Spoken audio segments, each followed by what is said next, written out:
Whether you're ordering wings for the game, whipping up a 7-layer dip, or ordering pizza, there's something about football that makes you want to eat. And this football season, Uber Eats has the best deals on game day food. No matter what you're craving, from 2-for-1 pizza to buy one, get one wings, Uber Eats will be dropping new deals each week, all season long. Uber Eats, official on-demand delivery partner of the NFL. Order now. Terms and conditions apply. See app for details. This episode is brought to you by Intuit TurboTax. Didn't file with TurboTax last year? That's in the past. Now, Taxes is getting the TurboTax app and filing your own taxes for free if you didn't file with them last year. File by February 18th. All tax forms, all 100% free.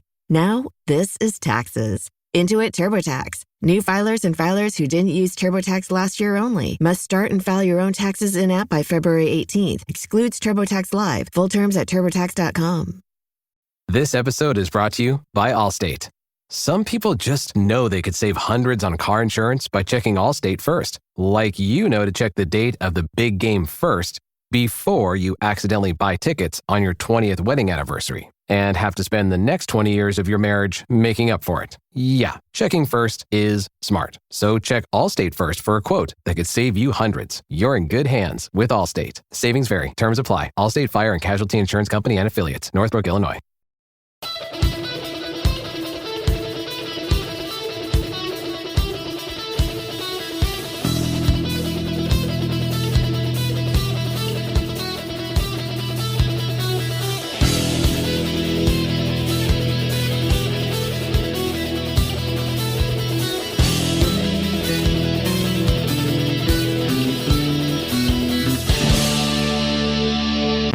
Welcome back to another exciting edition of the Pointless Exercise podcast.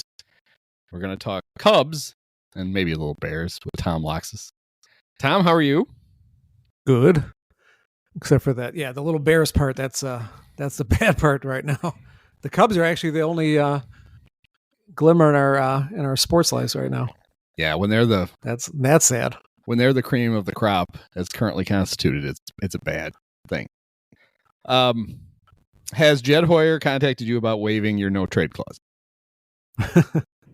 No, not yet. He hasn't asked me to full-time DH though either. So that's right. Which you just don't want to do because I don't know why Seiya doesn't want to do that. I don't think Seiya's going to have a choice. I also don't think he's going to get traded. But that was kind of our first inkling, right? That maybe something was up. The Cubs were looking big when the first rumors came out that they had talked to Seiya's agent about, hey, what about that no trade clause? How committed to that are you? Are you really? When you say no trades, what does no really mean? No. And apparently, maybe. No means maybe. Do you think they would have to give up Seiya to get Kyle Tucker? Do you think there's a version of the trade where the Astros are like, oh, that's fine. You can hang on to Seiya? I think so, and that's probably what the hangup is. I mean, for me, it wouldn't be a deal killer. I would part with Seiya if I had to. But yeah, I could understand trying to hang on to him, and I think that they probably could work around it. It probably would have to come with more of a prospect like Casey that's, almost ready, that would sweeten the deal, or maybe they'd have to include Shaw or someone like that. But at the same time, I think I agree with you. I don't think Suzuki's going to be part of this deal. I mean, even for the Cubs, right? Now, if I didn't think that they felt like they absolutely positively had to trade Cody, then I could see it. But if they trade Seiya in the deal to get Tucker, they're still going to trade Cody. So now you have a better player, Kyle Tucker, but now you don't have Seiya or Cody. How did you really improve your offense that much? And that's what I said yesterday. And there were, a bunch of people that countered with that and said, hey, that's just a lateral move. But I really don't think that Cody is, I think he's more or less, the Cubs are trying to get out from him. And I think that they just, I think it's more or less like they've seen the best of him and they're like, okay, we're trying to get out of this. I think it's more about that than it is a baseball, move. Yeah.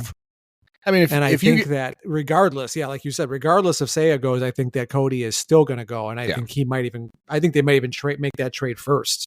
Yeah. I think for all we know, it sounds like it's just the Cubs and Yankees are fighting over whether the Cubs have to kick in some money for Cody. Right. Yeah. Or if the Cubs take back somebody, with some money on their deal. But my feeling is if you take Seiya and Cody out of the lineup and you put Tucker in, then and all this would be different if I thought the Cubs would just back up the truck and pay Kyle Tucker. If I thought we were going to have Kyle Tucker for the next 7 or 8 years instead of 1, I wouldn't care if they part with Seiya and Cody, because now you're playing a longer game, right? You've got a great player in right field. But if you're only going to have him for 1 year and you're going to get rid of Seiya and you're going to get rid of Cody, how many wins have you added? And even when you do that, say you do eke into the playoffs, have you really built a team that's going to do anything? Like, what are you really doing? The skeptic in me looked at it and said, hey, this could be a creative way going into 2026 to not have Isaac Paredes money on your books, not have any risk of Cody opting in again, not having Seiya's money, and not having Kyle Tucker's money on your books. Woo, look at this. Look how clean our books are. And we got all these young stars ready. I really don't think that's why they're doing it, but I will. There's no way they haven't thought about it as, what's the worst that could happen? We'll just have a lot of money to spend for whoever the new general manager is. Hey, Jed, whoever replaces you is going to have nobody, but also not going to owe anybody any money. This is going to be great. Yeah, that could actually be kind of attractive to somebody. However, I hope that it's more about them trying to look at it in the, like you were saying, in a longer term play with Tucker, because I'd rather pay him, let's just throw a number out there, $40 million, than they have two, average 20-ish million guys. I'm thinking that with all these kids that are supposedly going to come up and be cheap, why not have a big, number in your lineup like that? That's smart. I mean, I'd rather have that. I think the first offer you have to make Kyle Tucker is probably 8 years, $320 million. Mm-hmm. Yeah, I'm thinking it's going to be north of 350, but yeah, he's going to go up from there. And if the Cubs, and I just feel like we know our Cubs too well. If the Cubs are sitting there like, if it costs $400 million, who cares? We're just going to do it. Then throw whatever you need to at Kyle. Now, you may not get him, but there's a big difference between trading for him for a year and being like, we're probably not going to bother to make a big enough offer to sign him, and getting him with the idea that he's going to be a Cub for a year. Players like to play for the Cubs. He's going to love playing at Wrigley, and then we're going to make him a big offer. We're going for it. Then that's a completely different thing. And you'd like to think that they're in the latter, but I worry they're in the former. Which of course. Hey, this would be great for a year. And then, we'll figure it out after that. But there's a part of me that kind of feels like they have to be thinking the right way about this, because otherwise just stand pat, just stick with Seiya. No, and it's, at the bottom line is that if you're just trying to play it for 1 year, it's not really the smart move, because like you said, you might actually hurt your team in the short term with this trade if Seiya's a part of it. Yeah. Unless they can replace the bat, or unless, Casey or Shaw is going to tear it up right out of the gate. But otherwise, you might actually, be at the best, even, unless they really improve the pitching. Well, but I still think I would do it in a heartbeat, because you have a shot at a star. And I think that they would want to pay him because they need a face of the franchise. They absolutely do. And they should be looking at it as, they don't sell tickets like they used to. Right. They put out that sad Cub convention promo today with nothing on it. And that event has run its course. But outside, if you get a great player and then the other team plays well, all that changes back. there is very much something to the ballpark sells X amount of tickets, right? I mean, but we've seen over the years, you have to be good to go beyond that. And when they're doing their budget, I'm sure they try to, we're going to get 3 million fans. We're going to do all this shit. And then they put a boring team on the field and you don't get to that number. And it does have an impact. Yeah, I mean, the way I look at it is if you're thinking as we don't know for sure we want to keep Kyle, maybe we'll get lucky and he'll get hurt. And then maybe he'll break his leg in 6 places and we'll get him cheap. It'll be great. But if the idea is we're going to trade for him, we don't know, and you're going to trade Seiya and you're going to get rid of Cody because you don't want to pay him, then you've got you basically have a similar team to what you would have had with Seiya and Cody on it this year. And then you're worse next year in 26 because you don't have any of those guys anymore. Plus Paredes. You also have to, even if you do the deal without, and it's hard to believe considering how well Isaac played for the Cubs after the trade. But the reality of it is he's a much better player than he showed. Even if you make the trade with Seiya and Paredes, then you're gonna get less offense at third base than you were getting. Now you're gonna get less offense at DH than you were gonna get, and you're gonna get more offense in right field.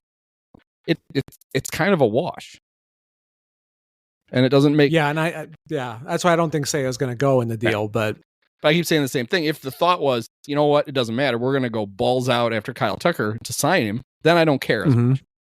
Agreed. That's fine. Then that's a strategy. We're going to clear the decks. We're going to get this guy. We believe the crap that all of our prospects are great, and this is going to work. We're going to have Kyle Tucker long term, and we're going to have all these other guys. It's going to be great. Another part of me says, if you decided all of a sudden you're going to go for it, why would you have non-tendered Nick Madrigal? I like. I will say. I was going to say I like that they effectively replaced Nick on the roster with a middle-aged man from the Tigers AA. They went the complete opposite. They got instead of a 5'2" third baseman, they got a 6'4" shortstop. Theo his brain is probably exploding at the idea of a 6'4" shortstop. He's too tall. This episode is brought to you by Allstate. Some people just know they could save hundreds on car insurance by checking Allstate first, like to check the date of the big game first before you accidentally buy tickets on your 20th wedding anniversary and have to spend the next 20 years of your marriage making up for it. Yeah, checking first is smart. So check Allstate first for a quote that could save you hundreds. You're in good hands with Allstate. Savings vary. Terms apply. Allstate Fire and Casualty Insurance Company and Affiliates. Northbrook, Illinois. Yeah. Sorry, I got so excited. Still mad about that Kyle Seager thing, huh? Yeah. I'm only going to be mad about Corey. Kyle's probably the one. Corey Seager, yeah. They probably should. That's probably who they thought they were going to get. I'll only be mad about that forever. I mean, he only was a World Series MVP twice, but Albert Almora turned out to be great. Yes. They really missed on that draft. But yeah, it's I can see why the Astros are. Well, we know they were interested in Paredes. I heard the beat writer for the Astros for the Athletic before he was doing a roundtable thing on one of their podcasts before the winter meetings. Yeah, and he talked about how the Astros have really they did it. Nobody's gonna sympathize with them. They've been maybe the best team in baseball for 10 years. If you just take that 10-year run, Yep, 2 World Series, 4 pennants. They only missed the playoffs 1 time. And they did it because they were so good at drafting at the top of the draft. Their first and second round picks, they hit on almost all of them, including Kyle Tucker. Mm-hmm. And then when they got caught for the banging on the old garbage can, they lost their first and second picks in 2021 and 2022, and they had to fire Jeff Luhnow. And their drafts have not been good since then. and they don't have anybody in the minor leagues right now ready to come up. So their normal run of business, which is when George Springer is ready for his contract, we replace him with one of our own guys. When Carlos Correa comes up, we replace him with Jeremy Pena, and he wins World Series MVP as a rookie. And Bregman is due to go now. They're not going to sign him. I know he keeps saying, but what if the Astros are not going to re-sign him because they don't want to go back over the luxury tax? And he voiced some concern last year, looking at both him and Altuve, both looking at the minor league system and basically saying, you're going to have to start trading for guys because there's nothing coming. And we're not going to be able to sustain this with what we've got. And they were kind of panicky when, they started the season so bad last year. And then they got it together and they made the playoffs. But there's nobody behind Bregman. They don't have like a third baseman in waiting. And so at the deadline, they tried to trade for Paredes. They were going to play him at first for the rest of that season. And then he was going to become the third baseman. That was their plan. We'll get him. It'll help this year. And then Bregman will leave and he'll be our third baseman. So it's funny that when the rumors started, my immediate thought was, I'll bet they're after Paredes. And I don't think the Cubs were so like wedded to him that they wouldn't offer him up. And you could see the appeal. He's a decent defensive third baseman, and he's a pull hitter who going to that park, whatever it's called now, Enron, Minute Maid. It's got some new name for this year. That should be a great park for him to hit in. Oh, it's tailor-made. So I kind of think if you're the Cubs then, you're like, well, you don't need him and Seiya in this deal then. We can load it up with nice prospects for you to help rejuvenate your farm system, but you don't need to get your everyday third baseman and everyday right fielder in this trade. No, but I like the thinking. What they're doing is smart. Yes, I mean, absolutely. I'd still rather have Tucker, but at the same time, you can replace 2 holes, and save that kind of money. Yeah, that's what they're looking to do right now. Which too bad they didn't. Yeah, I mean, you would have thought the Astros would have gone out and snapped up Mike Tauchman. Could have been there. That's right right. So let the White Sox get him. They'll trade for him at the deadline. So that'll just be what they'll do. But yeah, I've always been of the thought, like, you need a left-handed thumper at Wrigley Field. And I'm sorry, but I'd rather burn it down and build around a guy like Tucker. Especially if you knew you could extend him. Yeah. Or, re-sign him. And you know what? There's so many people that are worried about that, and I get it. But if you're telling me they're at least going to make a real shot, if that's what their goal is, to re-sign him, get him to fall in love with the place, which, it happened with Cody. Everybody worried about Cody leaving, and he fell in love with it. There's other guys that really like it. Backfired on the Cubs. Damn, Cody likes it here. He's not gonna opt out. Why were we so nice to him? We should have got the fans to boo it. Then he would have left. We would have saved that money. Yeah. And look at all the times the Cardinals traded for guys. That's exactly what I was going to say. In this situation, right? And they were able to hang on to them. So, I would love to see them try this. The Cardinals figured out that if you could find some white redneck and you could trade for him a year before he was a free agent, then Scott Rowland would stay, Lance Berkman would stay. They did it several times. Holiday. Yeah. Oh, yeah, Matt Holiday. I think Holiday was one of those guys, yeah. And then I don't remember how many. Yeah, I don't remember how much contract left was guys for like Goldschmidt and Arenado, but that's just, that's the kind of move they make. They'd always trade their surplus of prospects for these guys when they were available. And now the Cubs actually have that kind of ammunition. So, yeah. And the Cubs have if they do it right, actually they do this right? Like one of the things we always hear about the Cubs is players really like playing for the Cubs. The Cubs treat the players well. They treat the families well, which seems like a little thing, but it's not. They like playing at Wrigley. They like us for some reason. I don't know why. Yeah. They think we're great. And it is an appealing place. I think it's the t-shirts. Yes. You're going to get an obvious shirt and some awful pun based on somebody misspelling your name, and all of a sudden you get a shirt that that guy's got 1,000 of in a back room somewhere. I mean, Mike Tauchman had a catchphrase. He did. So, that's... Well, imagine it, like, that's back why in the I day, wondered. It'd be like Jerry Morales would have had like a catchphrase. It's like, hey, man. How hard is it to dye a royal blue shirt black? Is it that tough? Yeah, that's going to be easy to sell those on the south side. So it's, yes, I'm all for this. I like the fact they're thinking about it and they're trying to do it because they had seemed to be so kind of ambitionless. Totally. Jed made I was hoping he had something cooking like this. Right. Jed made a really nice trade last year, we think. The early returns are very good on the Michael Busch trade. Sure. And that was going after a player who they thought was a good player, who should be a regular, who was stuck on the Dodgers and now was stuck in a 40-man roster crunch and getting him. Problem, it seems, is that the two prospects they traded might both end up being better than Michael Busch. But it's too early. I think, it's too early to tell. But yeah, people were upset, like the prospect huggers. I mean, regardless of they say that about a lot of guys, but I know a lot of people didn't want to give up Ferris in that deal. But and it's the no, other, I like it. I think it's still the a good other guy that had such a great year. That's what, like, the Ferris part was kind of the given, right? Like, that was the high end prospect. He was a second round pick from the Cubs, and I can't believe they traded him. And then it turns out that the other guy they traded had a great year, and they're like, well, maybe the Dodgers can scout the Cubs system better than the Cubs can, which is, I'm sure, is true. Especially now the Cubs fired all their scouts. Yes, the other guy. He will haunt us forever. The other guy, we don't know who he is. We'll just yes, we all know. Doesn't matter. Look, what do I care? I honestly look try it up, not to people. I try not to pay much attention to these guys until they actually become Cubs. That's the other thing I wonder, back in 2014 we had no choice because otherwise we were looking at guys like Ryan Sweeney, so we had no choice.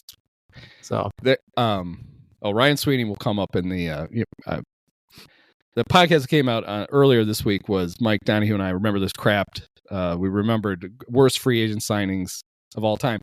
And Ryan Sweeney made my list for a unique reason. But I'll just, as a teaser, he made it with David DeJesus and Ryan Dempster. So you might see why. I felt like it was a terrible free agent signing because those fuckers never left. They just what was the show up on our criteria, though? TV. Because they just show up on our TV all the time. My list got very long. There's a lot of guys. There's a lot of names. There's a lot of I remembered a lot of guys. Mike stuck to because he picked like the 5 worst. These guys were not amongst our top 10, but they made an honorable mention list, and it was because they signed him, and now he's stuck on my TV forever. I want him to go away. True. That in itself is a bad. That was why those 3 guys made the list. That makes sense because they became annoying TV people. Who, although David DeJesus was bad. He was really bad. I interviewed him. He's the only interview I did for The Athletic. I interviewed him before his debut. Yikes. It was fun. It was great. He called me. I have his phone number. I can call and ask if Kim's home. She's probably not. But never. Do we think so? It's funny, as much as this trade has been talked about to the point where Joel Sherman says it's like 83%. 83% chance that Tucker gets traded and most likely to the Cubs. Mike Feinsand upped it to 85% he's traded and most likely to the Cubs. We've really only heard, I think, 4 names, right? We've heard Paredes, Seiya, Cam Smith, and Matt Shaw. And to me, I feel like the prospect names are lazy. It's the Astros are looking for third baseman. So, and we know after Paredes, well, then what about Matt Shaw or Cam Smith? I feel like neither one of those guys would be in the deal if Paredes is traded. How many third basemen do the Astros need? Right. Yeah. I know they could play Paredes at first and they could do whatever, but I feel like bat's a bat. I feel like that was just lazy punditry. We haven't heard any names. Let's just throw out the third baseman. That's what I think. I think the prospect names will be completely different than what we've heard.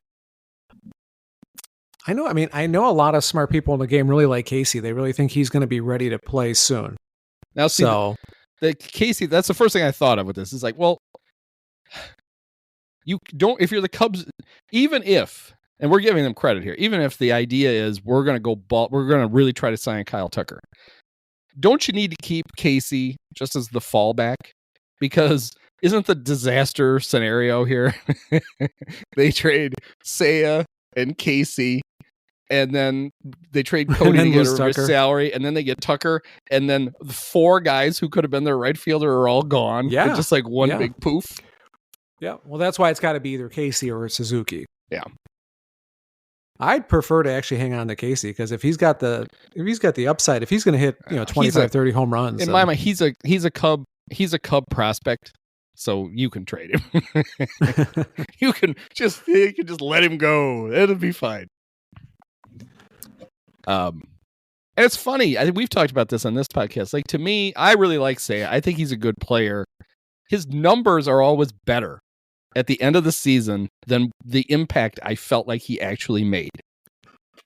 Yeah, that's one of the things I would say that, 20 years ago or 30 years ago, whatever you want to say, these guys, people wouldn't like him as much as they do now because the numbers make them sound, to me, they make them sound like a better player than what I see on a day-to-day basis. I really don't, Suzuki's a solid player. But yeah, if you listen to a lot of, numbers people, they always say he's a top 15 hitter in the league. I would never guess that by watching him. His last 2 years, he hit a 130 OPS and a 138 or OPS plus and a 130 OPS plus. Like, that's really good. I'm like, yeah. Tucker was in the 140s until last year when he was like 179. And he's 2.8 WAR and 3.5 WAR mostly because he loses every fly ball in the lights. But he's 20 homers, 74 RBIs, 21 homers, 73 RBIs. And those are those are the counting stats, and those are for rubes and blah, blah, blah. But I think that's why you feel like, is he that good? And maybe that's what the Cubs feel is like, you know what? This guy is not a $20 million player. So if the Astros are hell bent on getting him, we're not going to let it stand in the way. Even if we have no intention, we're just going to have Tucker run around there, and then if we fall out of it, then we'll flip him at the deadline, and if we're in it, then we'll ride it to the end, and then we'll just hand it over to the albino rhino Owen Casey to play right field. Maybe that's their thinking. I don't know. I just think you're giving up. You're removing a lot of options from yourself for right field. If you, I really kind of feel like you should probably have both those guys. The other thing I don't understand, but I do understand because it's the Cubs. Well, you go to Seiya and ask him if he'll waive his no trade, but you won't go to Ian Happ and do the same thing. Like, you couldn't interest the Astros in 3-time Gold Glove winner Ian Happ, because in my mind, I think Seiya is a better player than Ian Happ is. The Cubs clearly, the Astros do too. Yeah, yeah, and the Cubs must also think that because they didn't even bother to ask him. How about Houston? Do you like Houston? Would you like to go? How do you feel about brisket? Huh? You pour a little coffee on it. It'd be great. Yeah, I don't know. How many teams are clamoring for Ian Happ. He again, if you're missing just a leadoff guy, if you're missing just an on-base guy, yeah, he would fit great. Well, the Reds and the Pirates should go after him, right? Yeah, that would be a smart move. Yes. Although there's Jeff Blauser potential there. Yes, agreed. He lights you up, and then you get him, and you're like, oh, what? So he's not hitting against our guys now? Is that the problem? Maybe that is the problem. But yeah, I guess the other big news is we're still waiting with bated breath for them to announce the Carson Kelly signing. Yes. Because, anytime you can get a less than league average catcher, you got to run that. It's funny. This to me was so jet. I was looking at a list. Some guy had put the catchers into tiers, the free agent catchers, and there weren't really any good ones. So the best one was like, there was like the catchers who are like solid regular, and they had them ranked. And I think it was Darno, and then must have been Danny Jansen, and then it was Kelly. And I'm like, this is like the Cubs needed a shortstop, and immediately looking at the bottom of the list and going for Dansby. This is like, all right, who's the cheapest one on that list? It'd be, let's get that guy. Let's get Carson Kelly. That'd be the guy we need. Look at his numbers. I want to say, wasn't he really like, he was much more productive a couple years ago? Did he get hurt or something? When he first came on the scene with Arizona, I thought they're constantly getting hit in the nuts and the knuckles and everything. It's just, that's part of the deal. Yeah, like he was pretty good for the Tigers last year for a catcher. 240, 325, 391, 104 OPS, Plus, and then they were so enamored with him that on their way to the playoffs, they traded him to the Rangers. Like him and Flaherty, they just kicked him off the team, and they still went to the playoffs. He's just been so, like, here are his OPS pluses since 2022: 75, 56, 59, Oh, yikes. 96, 104, 82. Okay. So maybe Yeah, in so he his did fall late off. 20s, he has figured it out. I feel like, though, he's coming in to be the backup, right?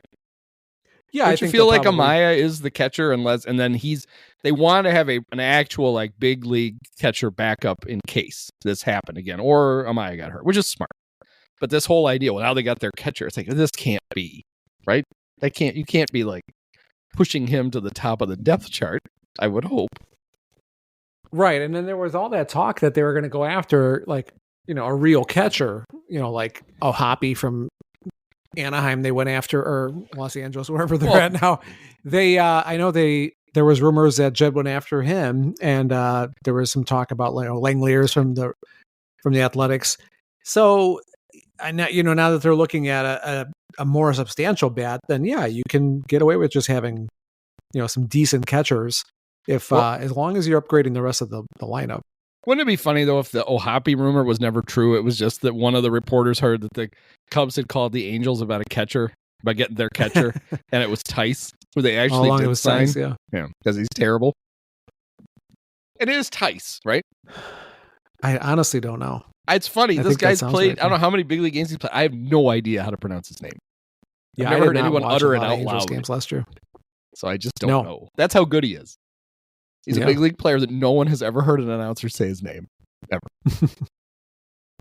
But apparently if you say it 3 times, he appears, just like Beetlejuice. And Jed must have said it a 3rd time, and poof, there he was, holding his hand out for a contract, and he got one.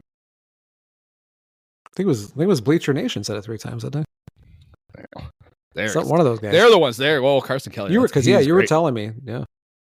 They were looking That's the for guy we Tease. want. Carson Kelly. He learned it all. Well- He was Yachty's backup for a few years. That guy learned more catching than anybody could ever keep in their head. It's going to be great. Well, I'm just excited that they're going to try to do something different because what they're doing right now, I just can't watch it anymore. No, it's just blah. The Yankees fascinate me in that they're actually, like, arguing, or they're badgering the Cubs about putting money in for a player they're getting for nothing. The Cubs aren't getting anything back for Cody. Right. Yeah. And I even mapped out when they didn't get Soto, and they offered $760 million, and they didn't get him. That's a pretty good offer, but he decided he loves Flushing.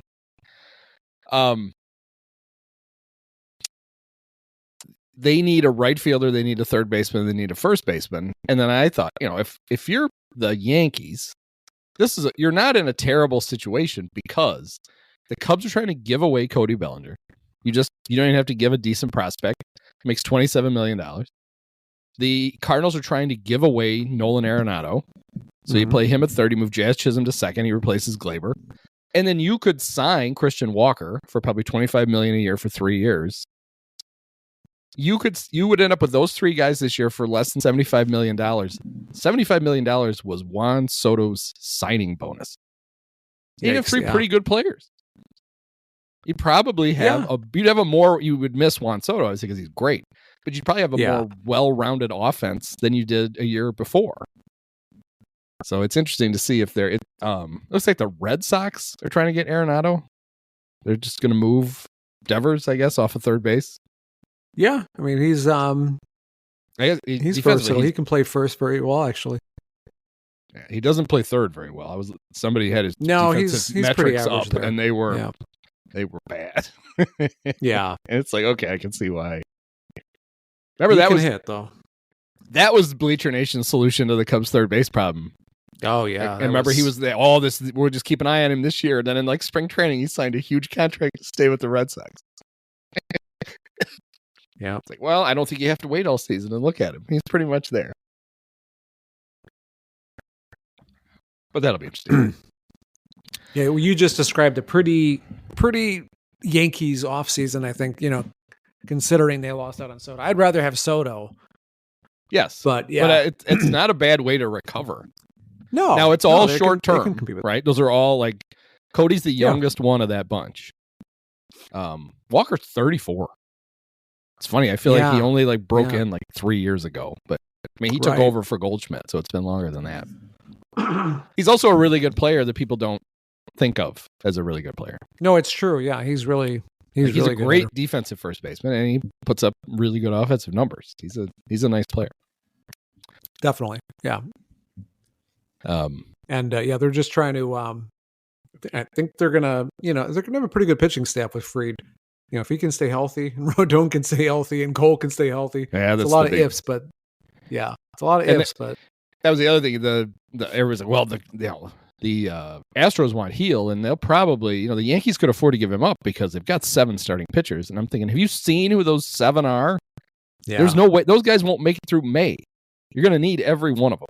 Like, you don't have it. You need 7 when those are the guys, because even Heel got hurt last year, and he was he's the rookie. But they do have Marcus Stroman, who they'd love to get rid of. Yeah, funny how that works. I know the what do you call it? The burner account, the executive on Twitter. I know you haven't been on Twitter as much, but he hasn't made it over to Blue Sky yet. So I've been bouncing back and forth, and he keeps trying to peddle Stroman onto the Cubs. And I'm just like, is this Hendry or Cashman's account? Because it's like they're really pushing Stroman on us. It's not. There are still champagne stains on the conference room's ceiling from the day Stroman opted out of his contract with the Cubs. Oh yeah, there is zero chance they would ever bring him back. No, not at all. Now there's been talk like they might take Efros or Efros or Leiter Jr. back, so there might be a reunion, but it won't be Stroman. Oh, let's hope. But the pitching I want to talk about too. I feel like they're going to wait until this Tucker thing, plays out. But I've heard Flaherty's name, mentioned, and I actually think that would be a good, depending on what the terms are. I kind of like the idea of him. Yeah, I like him for a very petty reason. Cardinal fans hate him. He was too woke. He was too woke for them. He was just being like a normal guy, and they didn't like it. And so it would be great if the Cubs could get him and he could have some success. I do feel like they still need another starter, especially since how many innings do you think you're really going to get out of Matthew Boyd? Even if he's completely healthy this year. He threw 50 last year. He hasn't thrown 100 innings since before the pandemic in a season. Even if he's healthy at some point, he just doesn't have the, it's not like a young pitcher where it's like, well, you can only go 40 innings one year to the next, but there's still a limit. If you haven't been doing it, you can't just expect, you're going to get 32 starts out of him. I just can't imagine that. So no, you're already going to need another guy. And, like, well, we got, Ben Brown might very well be an Astro. Somebody's got to go, somebody else has to go in that trade. So you might not have him. Right. Wonder how they'd be interested in a Jordan Wicks. Yeah, I think that would be I feel like the the Cubs have too many lefties now. They could get rid of one. They do, and I think Wicks might get moved. I do like him though, and I actually really like Ben Brown. But again, you just don't know what you're going to get with him health-wise. Yeah. Well, and you've got this supposed big trade out there that there's going to be more guys attached. Yeah. So you may have to pitch out. You may have to get out of that or give something out of that depth. And then, it's off season. That's why you do these trades in the off season. You can go out and sign somebody then to help fill that. Right. And that would be like, I don't want to give up Brown because he's the only guy that can strike people out. Yeah. You might actually need him like at the back of your bullpen. I think that might be a good option. Yeah. I trust Counsell to make those decisions. I think that he. The other reason I was skeptical of the Seiya part of the trade is one of the reasons the Astros are trying to do two things. They're trying to rejuvenate trying to get more talent into the system, whether it's, Major leaguers or prospects. But they're also trying to stay. They went over the luxury tax last year like the Cubs did. They're going to pay it this year. It's amazing to me. It's the first time they paid it. They've been a great team for 10 years. They managed to keep their payroll under the lowest threshold. Jim Crane wants them back under it. Well, Paredes is going to make about $8 million in arbitration. Seiya makes 18 this year. Tucker is projected to make about 16. So the savings is not enough, I don't think, with Seiya in it. And then I saw somebody like, well, they'll just throw Ryan Presley in the trade. Right. That's right. Yeah. They'll just throw in one of their other big trade pieces just into the existing trade, just to get rid of the money. He also has a no trade and doesn't want to leave, which is apparently an issue. He basically told the Astros, no, I signed this contract for a reason. I got the no trade for a reason. You're stuck with me. We'll see if he sticks to that or not. That could just be his agent basically telling them, yeah, you could trade him, but the new team's going to have to give him a little extra money because he's not doing it for nothing. Do you think, what do you think Roki Sasaki thinks about getting the Cubs PowerPoint or whatever they gave him? And then his agent is like, oh, by the way, because he's also Seiya's agent. Yeah, they love Japanese players. They're great. Oh, by the way, they're trying to trade Seiya. They're trying to get him to waive his no trade. What do you think about the Cubs now, Roki? Yeah, that's like probably the number one reason why, you and I, let alone a lot of Cub fans, wouldn't dream that they would move him because, I don't know how sensitive, Japanese players are, but I assume that would be a disrespectful thing, and it's not a good look when the Cubs had this image already between Shota and Seiya and even Yu Darvish that it is a great place, for Japanese players to play. Until they decide you make too much money and then they trade you. Yeah, until there's a pandemic. Seiya and you. You can't play right field anymore. It's funny because even if Roki is not like, I can't believe they would do that. It's one of the few things the Cubs can sell to him is you could come here and you could play with Shota and Seiya. You wouldn't have to be the only Japanese guy here. We know how to do this. You'll have two teammates so he may put them a little higher on the list. And then if they trade Seiya, even if he's not mad about it, they inevitably slip down the list then, right? Like, well, he's not even there anymore. It'd be funny if they trade him to the Astros and then Roki signs with the Astros. Oh yeah. I just wanted to play with Seiya. So I'm going there instead. Jed's over there like, what? You did what? What came out yesterday was his agent was saying that he wants to be in a small market, right? Well, there is no smaller market than the north side of Chicago. Yeah. We operate like a small market. Does that work for you? Yeah. You'll never see a smaller market with better restaurants than Chicago. Yeah. I feel like I'm an expert in this because I follow Asian baseball so closely and Asian culture. I watched Shogun. I watched all 9 episodes of Shogun. It's very good. And so I feel like I'm an expert.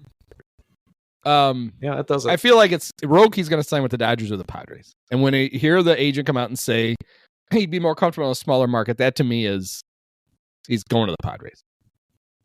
Yeah. Unless he's playing the Dodgers. Yeah.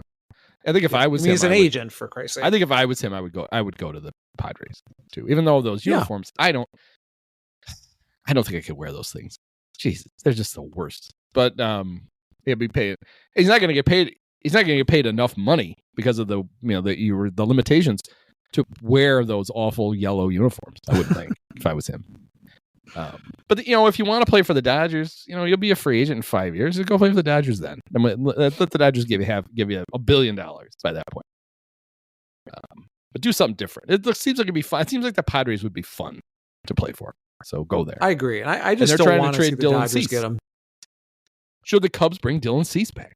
He's on the market. I'd have no problem with that. Then you'd really win the Jose Quintana trade. Yes, then you would. Undisputably. That would be the whole reason to do it. Right now, it's pretty much a dead heat. But yeah, if you brought Cease back, it'd be like, aha, we got you now. Well, maybe their plan is... Maybe the plan is if they have to give up all these guys to get Tucker, they'll just sign Eloy to play right field. Ooh. Oh, boy. You know what a catch-22 is? That's what happens when you hit 50 fly balls to Eloy Jimenez. That's a catch-22. There are guys in the league that are some of my favorite players, and Tucker is actually one of them. So I was really surprised that he was even available. And Dylan Cease is another. I really enjoy watching those guys play. There's a bunch. There's a lot of good players these days to watch. But it was funny. I like because of the obsessive Juan Soto coverage, and why wouldn't there be? I mean, that dude is he's a first ballot Hall of Famer. He's that kind of talent. Yeah. People are showing all like his stats and where he ranked. And when they would show the lists, Kyle Tucker kept showing up on all of the lists. And it's like, you're like, oh man, that's right. That dude is really good. He's really sneaky good. He's just buried. He was buried on a good team of really good players for a while. And at the same time, Houston, you put him on Chicago and he puts up those numbers. Yeah, a lot more people are going to know who he is. He has a very cool, he has a very cool swing. I'm big into aesthetics. I don't like it when players wear bad numbers. Too.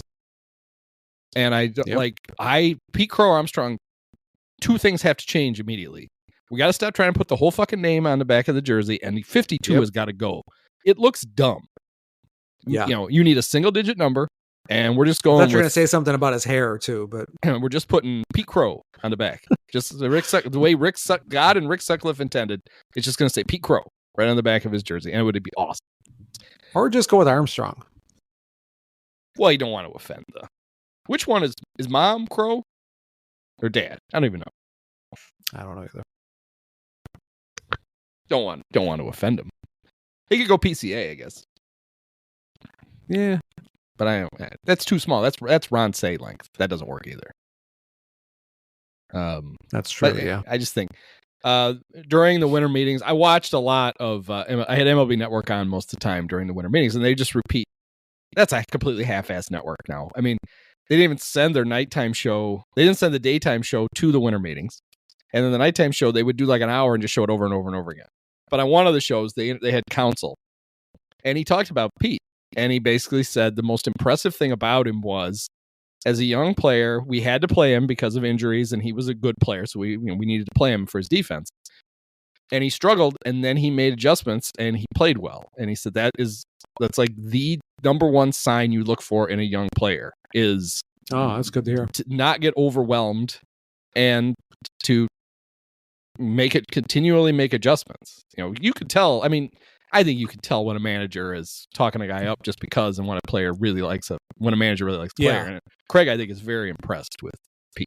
And well, that's a good sign because I think he knows talent. Were you surprised that Dansby needed some sort of surgery after the season? Sounds like he got a sports. You could tell he was. Yeah, you could tell he was banged up all year last year. Do you know who seemed to be surprised by that? He's a good player, but he's only gonna get worse, So it's like if he's the centerpiece of your team, you're in trouble. But if you put him on a good team and you just let him play shortstop and bat 6th or 7th, you're in good shape. Well, but do you know who did seem to be surprised that Dansby needed surgery? Who's that? The Cubs medical staff. Oh yeah. Wow. Seriously. Right, the guy plays a half a season with a hernia, and you don't know. Well, he didn't tell us. He has to tell you. Seriously, you don't. You can't tell. I could tell something was wrong with him. You couldn't tell something was wrong with him. Yeah, I feel like this is make or break year for Dansby's contract, right? Like when you sign a guy that age to play shortstop, you're counting on big production at the front half of the contract. And then for him to age relatively gracefully and just be a nice, solid player on the back half of it. And he hasn't been, because of injuries and other things, he hasn't been an impactful offensive player the first 2 years of the deal. It's a 7-year deal. This is it either happens now or it doesn't happen. Like if he's got a big year in him, it's now. And if he doesn't, we're never going to get one. And if we do, we're probably going to get one. That would be my thought. So it'd be nice if he would do it. Because he's around. We know he's going to be the shortstop for 5 more years. It's just a matter of how productive he is while he's doing it. Is that how many more years he has left on his deal? Yeah, he's in year 3 of a 7-year deal. Yikes, yeah. Yeah. Yeah. And then the Mariners rumors about Nico persist. Yeah. Although it was Jed who was basically talking about Nico. About the Cubs seem also befuddled by Nico's surgery. Like, they don't seem to know how serious the injury was and how long the rehab is going to be. It's like, I'm losing. I didn't have a lot of confidence in you guys and your medical staff, and I've got even less now. That to me, though, if I can't see how you can trade him. No, not if they. I mean, if they trade Paredes, I almost think you can't, because you have to give Shaw a shot at third base. I'm thinking. Well, I mean, keep Nico. I mean, I don't know how you can trade him if you can't even pretend at the winter meetings that he's going to be ready to go opening day, right? Shouldn't you be? Yeah. Shouldn't you be like, oh yeah, well, we're not that concerned. He'll be fine. Instead he's like, well, I don't know. It could have been really bad. Honestly, they may have removed his arm. We're not sure. Well, we won't know until spring training how much of that arm is left. It's like, all right, that's why I was surprised that teams were asking about him. You're doing a great job of talking up your value. Well, I mean, third base, yes. It'd be nice to give Matt Shaw a chance to beat out Miles Mastroboni at third base. Whether he can or not, I don't know. I'm surprised we haven't the Galaxy Brain stuff about the Cubs should sign Paul Goldschmidt and just move Michael Busch to third. We haven't heard that yet. Ooh, no, he cannot play That's third. got to be coming at some point. No.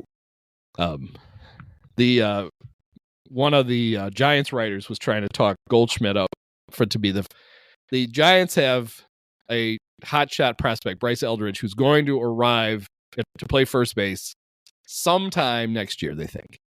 But they need a stopgap first baseman. And they were like, well, they should sign Paul Goldschmidt because the old Brian Sabian Giants were really good at like plucking veterans with just a little bit left to fill holes. Yeah. It's like, okay, that might not be the greatest reason to do that. That might be a reason, but that might not be the greatest reason to do it. Well, 3 GMs ago, this guy was kind of good at it, but not really. It's funny, one of the worst deals they signed was the Edgar Renteria one. But then he got hot in the playoffs and he was World Series MVP. And Sabian apparently would like give a big FU to all the media people about Edgar because he was World Series MVP. And they're like, yeah, well, he was terrible for 4 years. He was good for a week. Congratulations.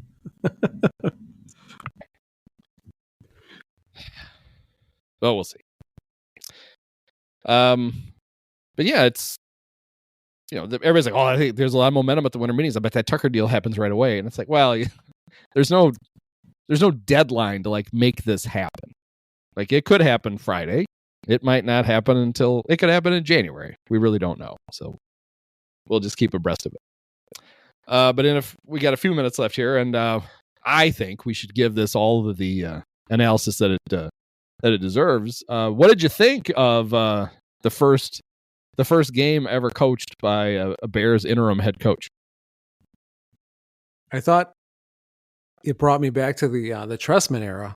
That's how bad that was. It was just an ass kicking. It was completely shocking. I was really surprised that they played so flat for him because, a lot of the talk was like that they were excited to play for this guy and he brought, different energy and, focus to the team. And oh my God, they just got punched in the nuts. It was just so, but the thing that really like I came away with from that game, and I don't know if you've been feeling this way, is just that it made me more likely to just get rid of Poles at the end of the season too, because it just shows how flawed this roster is. I mean, the lines are just overpowered on both sides of the ball by San Francisco, and that's a banged up San Francisco team. But it was just so apparent, the way that San Francisco just had their way with our line. Well, what it made me do was made me appreciate just how much Matt Eberflus was holding things together. I had no clue. It was all the Flus. Here we thought the Flus had taken a team that should be like 7-5, and he had them 4-8. When really, they should have been 0-12, and the Flus had made them 4-8 through pure force of will and personality. He had done it. It's great. Yeah, maybe he should have just like left, like with 5 minutes left in the game, just like left it, walk to the other side of the field, let somebody else take over, like have like a closer coach, because that was his downfall. Otherwise, yeah, he's his defensive coordinating is actually pretty good. I'm sure he'll probably get another job, next year to be a defensive coordinator. Well, but it's funny. That was Jonathan Vilma, right? Was the analyst, and he's just like trying to figure out. Here's was a multiple Pro Bowl middle linebacker who could not figure out what coverage the Bears were running. When George Kittle is like running unmolested down the middle of the field, and Vilma was like, I don't even know who was supposed. He's on the replays, like I don't even know who was supposed to be covering him. Like I don't understand it. Like nobody is in a spot where it's like, well, clearly that guy should have had the tight end. Yeah, he was a little befuddled. The offense just did its normal thing, which is they just take the first quarter off. Oh yeah, just get loosened up. We'll run 3 plays. We'll let the punter punt. It'll be great. We'll do it again, and then in the second quarter, maybe we'll get rolling, and maybe we'll start putting up some yards. Yeah, I don't know. How do you feel about Poles? Because I mean, at this point, like, I was really just throughout the year just thinking it was more about his poor decision to let Eberflus come back, and we'll never know. Because there has been some rumor that he actually wanted to make the move and he wasn't allowed to, but. That was my rumor from Tommy Waddle. Okay. I still, Kevin Warren basically said, no, buddy, you wanted him, you got him. And then finally it got so bad, they were like, fine, he can go. Well, then it's not fair. It's not fair necessarily to fire him if that's something that but he can't hang on him. He had lost.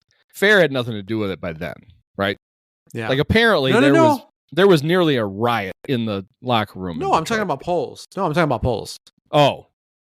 I'm saying you can't let him go then if you didn't allow him to make that move, because that's one of the biggest problems I have with him was that he was dumb enough to bring Eberflus back. Yeah. But the other part is starting to gnaw at me, and it always bothered me. But I was like, all right, let's see. He's building his team a little differently. But yeah, the fact that he didn't build this team from the inside out a little bit more is just frustrating to me, especially when you draft a guy that you think is going to be your franchise quarterback, and that's the line you give him, and that's the coordinator you give him. I mean, that's the decision you have to make when you look at the roster and you look at honest and you look at who you might get as a head coach. It's a given, right, that they do not have the middle of the defensive line, and they have one really good defensive lineman. Mm-hmm. They have Montez, who's played most this year hurt, so I think his production has been down. Yeah, and Dexter's good when he's healthy, but I mean he's just a guy. He had the weird thing where he limped out of the play on the touchdown. It's almost like I've never seen that before. But you really don't have anything. No, I'm talking about Billings. I'm sorry. For some reason I was thinking of Billings. So basically, you have 25% of a defensive line. And it's less than that because you need like 6 or 7 guys to rotate, not 4, but you play with 4.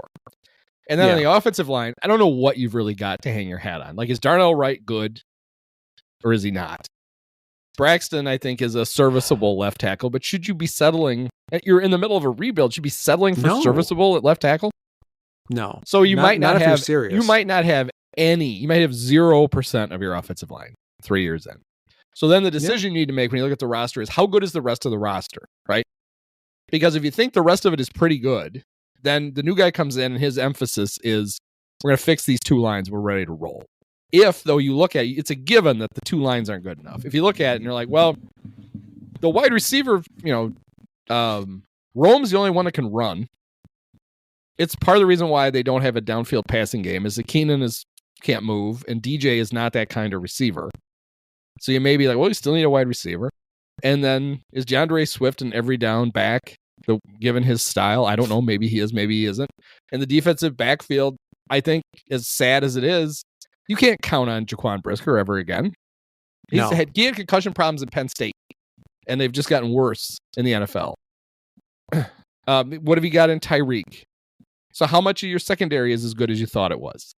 You basically play with 2 linebackers. They're both pretty good. And you have the great Jack Sanborn. What do you get out of Cole Kmet other than he cashes a big paycheck? and does the podcast. So it could be that I think there's this general feeling that this is a really good roster that they just need to like fix these lines and they're ready to go. But it might not be. There may be more holes than we think. And if that's the case, then you really have to look at, because you could make an argument. I think it's a dumb argument, but you can make it that the players that were impact players that were available weren't linemen, except for Montez. So that's who Poles got, because you're in a rebuild. You're in year 3 of this, and now he can emphasize just on the lines this next year. But that is assuming that the rest of the roster is as good as we thought it was coming into the season. Because if it's not, you don't really have any foundation then to build this on. You got a quarterback, the one thing that Bears have never had. You have that. But what else do you really have? We don't really know. So yeah, I do think they have to take, and we know they're not. Warren already said, Ryan Poles GM, they're not firing him. They're not, and the other thing I want to give, this is where I'm of two minds on Poles, is the whole Bill Polian thing. Fuck that coaching search. Yeah. The whole idea that you're doing the coaching search and the GM search at the same time, and then you basically tell the new GM, you can interview anybody you want for head coach, but here are your 3 finalists. Pick one, basically. And it was Jim Caldwell, who, come on. And Dan Quinn, who basically was like, I think I'll just go back to Dallas. And it was the Flus, and he got the Flus. But a ruthless GM then, after year 2, when you got the number 1 pick and you're going to take Caleb, does the Ricky Renteria door knock and says, I hate to do this to you. This sucks. But this situation is so much different than the one we inherited. It needs a different coach. And you go hire the coach. And he didn't do it. And now they have to do it. And so that to me is the 2 big mysteries about it is, does he have what it takes to actually make that tough decision because he didn't do it? And then is this really a team that we should be looking at as this is year 3 of a rebuild instead of, well, we all thought they were going to be a playoff team and why aren't they? And is it really, you get some serviceable offensive linemen because you're below that. You have below replacement level linemen at a lot of spots. And then the guys you do have, like Tevin is a good player, but he does stupid shit and he's hurt all the time. So is he really good? He's good when he plays, and then he doesn't play a lot. So you can't even hang your head on that. Like, there's a reason he didn't get a contract extension. You can't give him one. No, like you said, if he was able to stay on the field, he's actually pretty good player. Absolutely would give him one, but he hasn't been. I think Wright's okay. I think Wright's a pretty good player. I mean, right tackles don't usually set the world on fire, but I think he's pretty good. And I think that if you had a really good left tackle, I think that would make that line a lot more stable. And they're going to have a nice high pick. They're actually going to have, because they've also have Carolina's second rounder and their own second rounder. They're going to have 3 of like the top 40 picks in the draft. So that's why you really need to make a decision on Poles, right? Because he's going to be making some very important, very high picks. And it'd be a very Bears thing. He makes those picks, and then you're literally like, well, we need a new GM. After he made all the picks. Let's just say Ben Johnson's their guy. And Ben Johnson says, all right, well, you either have to line me up with this GM, because it sounds like that's what he's been saying through the media.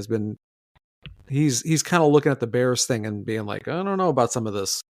So if he says I've either got to be, with my own personnel guy or Poles has to get extended, then that might be a decision they're going to have to make. But I honestly believe that Warren's going to have a lot of say, and I don't think that's such a bad thing, because like you said, I think it's good that he's kind of shaking things up over there and kind of intimidating George into doing some things that he's not used to. And the report came out from Brad Biggs, which that's the best guy you can get this stuff from, because we know that he's very dialed in over there.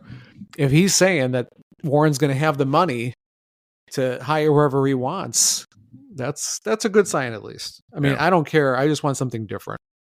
Yeah. and we talked about this last week, the Warren thing, it's good and bad, right?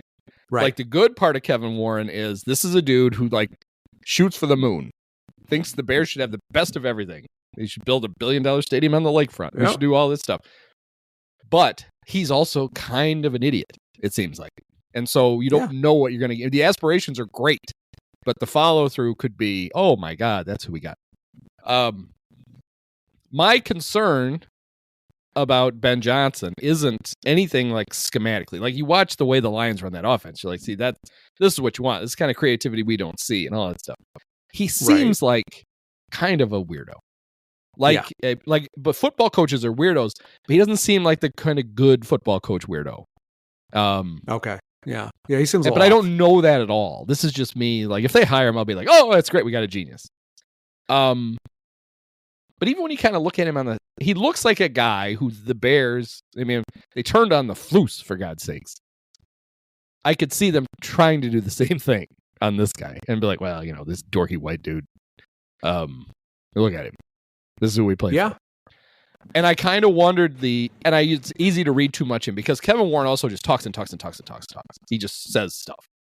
But the whole leader of men thing, which he tried to emphasize, that to me is like, that like pushes Mike Vrabel to like the top of the list, right? Right. Like if they're thinking and maybe there is like this overreaction to the team basically revolting on the Flus and being like, we're going to get a guy in who they can't do that to. Yeah. And I don't know. And you get Vrabel, and now you still have the defensive guy to go with Caleb. So now you're very reliant on who your offensive coordinator is. But at the same time, I don't really care about that. I think your head coach just needs to be a guy who sets the tone, establishes a standard, makes everybody stick to the standard, and then lets the coaches coach. Lets the coordinators coordinate. But you need somebody smart enough to handle situations and basically get on the horn with the coordinator in a big spot and go, all right, this is what we're gonna do. Pick the plays that are gonna work for this. That I think is the job. So maybe that would be fine. I don't know. Yeah. Yeah, I don't know. I go back and forth on this a lot. I definitely want someone that's going to bring the most out of Caleb. So that's like one part of my top criteria. And the other one is, like you said, a guy that can actually, command the entire team and do it, like a real NFL coach. And I think that's, if you told me Aaron Glenn, let's just say that, the defensive coordinator for the Lions is the guy, because a lot of people think that he's going to be a great, head coach too. If you told me, I don't know. I mean, I don't know. How many times do you see though, like these young coordinators getting plucked? I mean, unless they're like really like super, like the hot young coordinator, like get plucked from other teams just because they have a good offensive year. It doesn't happen that often. So I don't know. I just feel like maybe you don't even have to worry about, who the coordinator is as much if you have a really good head coach. I mean, I don't know. Who would be your short list right now if you had only 3 guys to choose? It's still Ditka. I don't know why we're having a conversation. Mini Ditka. It's just Ditka. Did I ask you this last time? Yeah, I wasn't sure. Yeah. I don't know. I think it's probably a variation of Vrabel, Ben Johnson, and someone like an Aaron Glenn. It's going to be. I think those are the kinds of guys they're going to be looking at. Yeah, I mean, part of me, I really feel like the problem is you never, it's easy to say, but they really should get a guy who's done it before. Yeah, I think that would be it. The Bears traditionally don't do that. Patty Driscoll, John Fox, the only guys who ever coached other teams before they coached the Bears. But that doesn't give you that attractive a list. If you really like Mike Vrabel, then he's still at the top of it because he took the Titans to the AFC Championship game. Smart guy, doesn't take a lot of shit. And then the Ben Johnson thing, as much as I'm judging it by watching him smugly look back on TV from the sidelines. After he drew up a pass play for Penei Sewell, one of only 2 sacks the Bears got in that game was they sacked Penei Sewell. But 2 years ago, he was a hotshot head coaching candidate who pulled himself out. I forget whatever job. Last year, he decided he didn't want to go to Washington. Right at the very last, he didn't go to that interview, and still that hasn't turned teams off. It's not like, oh my God, that guy's an idiot. He's still going to be at the head of the line next year. So obviously the NFL thinks he will be good at this. Yeah. So what the fuck do I know? Nothing. So maybe there's an obvious solution staring the Bears in the face, and they need to just take it. And then you get the double effect of it of your offense gets better and the Lions offense gets worse in your own division. Because inevitably, if this guy's a genius like everybody says, then it won't be quite as good without it. That's not the reason you do it. You don't do it to steal a guy. We'll steal their coordinator and then they'll suck. But, it's an added benefit if you do it. Yeah. The Flus, I was going to pull this up because I won't remember it off the top of my head except for this. So the Flus got hired, just 3 years ago. Of all those coaches, if Brian Dable gets whacked in New York, Kevin O'Connell's going to be the only one left. After 3 years, they'll all be gone. Yeah. That was a smart hire right there. But him and McDaniel too, though, right? Oh, was Mike McDaniel? Then obviously Mike will still be there. But the list was one. There were a lot of coaches. There were a lot of coaches that year, and a bunch have already been fired. And then there's other guys that are very obviously. Yeah, I think at the time Dable was the guy that I was kind of pulling for, but at the same time there were some smarter, people that said O'Connell was a good choice, and he turned out to be a really good choice. Yeah. All right, here are the guys. And tell me. I if wouldn't mind still... having McDaniel though either. Yeah. Tell me if they're still coaching their teams. Is Lovie Smith still coaching the Texans? No. Is Matt Eberflus still coaching the Bears? No. How long do we think Doug Peterson is going to be coaching the Jaguars? Yeah, he's got 2 more weeks tops. How long do we think Brian Dable is going to be coaching the Giants?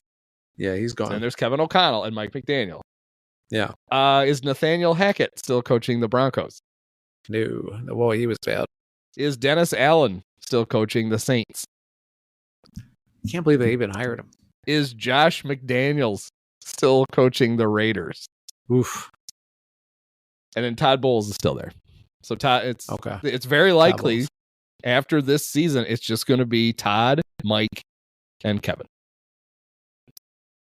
Out of those 10, 7 of them already whacked. Pretty weak class. The Giants don't want to fire Dable. They want to line him up. They're going to draft a quarterback. They're finally going to give him a quarterback. But that it has gotten so bad with the Giants that he may very well get flused, where he's like the locker room has gone to hell, and that it's very tough unless you're going to wipe out a whole roster, which maybe the Giants are going to do. It makes it tough to keep a guy when everybody turns. I was going to say before we wrap up, I was going to say, the Bears thing might have to get a little, they might have to look at that a little bit too, because this has been a very chirpy locker room and I know it had a lot to do with Flus, blowing games, but you're 100% right. Yeah, those guys need to shut the fuck up. Yeah, guys like DJ Moore and Jalen Johnson. One of those guys or some even one other might have to move on just so that they can kind of, thin out the. It ain't gonna be either one of them, as they both just signed big, long ass contracts. That's what you need. That's when you need. DJ's tradable. See, Tom, this is what you do. This leader of men, Mike Vrabel, comes in. That could be part of it. Yeah. Somebody's got to put their foot down, and that foot is me. Yeah. And he takes care of it. And honestly, that may have been something behind the Warren, him saying that right at the top of the thing. What was he, like 4 days removed from watching Jalen practically attack Flus in the locker room, basically saying, we need a guy to come in and fucking put their foot down. Because they were doing it from the very beginning of the season. DJ would have a game where he didn't play well, and then he's sitting there talking to, who's he on with, Mully and Huh, and he's ripping everything left and right. It's like, DJ, for fuck's sake, could you at least play well before you throw everybody else under the bus?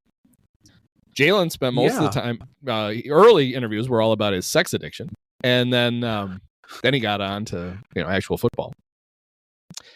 I don't partake of any of the Chuggo podcasts, but I'm sure the Cole Kmet stuff. Yeah, honestly, Yeah, he's special another- teams yeah, special another teams vocal player guy. of the week in London is maybe the best thing Cole Kmet ever does as a Bear. Emergency long snapper could be his. He got paid too. Yeah, Funny. he did. All the guys with the money have the. Why do they need to do these things? They got all the money. Leave the stupid little radio and podcast stuff for the dudes who aren't making any cash. Why do DJ you wanna and hear Jalen them, and though? Cole? Why do they need supplemental income? You know who should get, if anybody should grab somebody, it should be Rome. Rome is entertaining. Yeah. I like Rome. Me too. like- He's going to be a good one.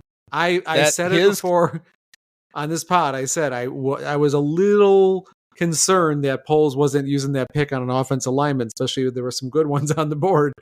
But Rome is a guy that I feel pretty comfortable saying you're going to pair him with Caleb for a long time.